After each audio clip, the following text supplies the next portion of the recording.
stitch is a hand sewing technique, and it's a way of securing your thread to your fabric. Now here I've got an anchor stitch here and here, and this is what's securing it to the fabric, and you can do any type of hand stitching. Now the one above it is where I've done a regular knot, and as you can see the knot and you can see the tails. And if you want a nice neat finish to your work, the anchor stitch would be the best option. To create your anchor stitch, what you need to do is pick a strand up in your fabric. The smaller strand, the better and secure the knot will be. Pull through, and then you're going to go back into that strand, pull your needle through and create a loop.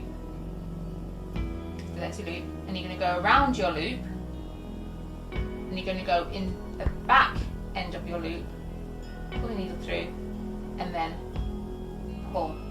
You've just created your anchor stitch. Now it doesn't matter what type of hand stitching you're doing, it's all about securing your thread to your fashion fabric. So that's when you're starting off, and we come into finishing your work. We're going to do the same thing again, where we're going to pick one strand, no more than 2 max, because you want it to be as small as possible because it will make it a lot stronger. Pull your needle through, create the loop, go around the loop and through the back end of the loop, pull your needle through, and then you're creating your anchor stitch.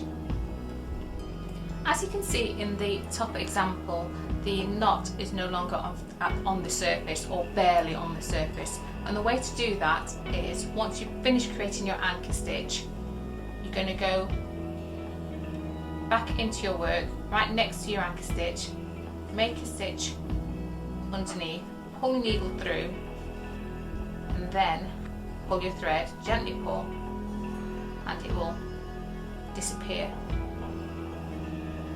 You should only see a small amount, and your stitch is now anchored, and all you need to do is trim that off.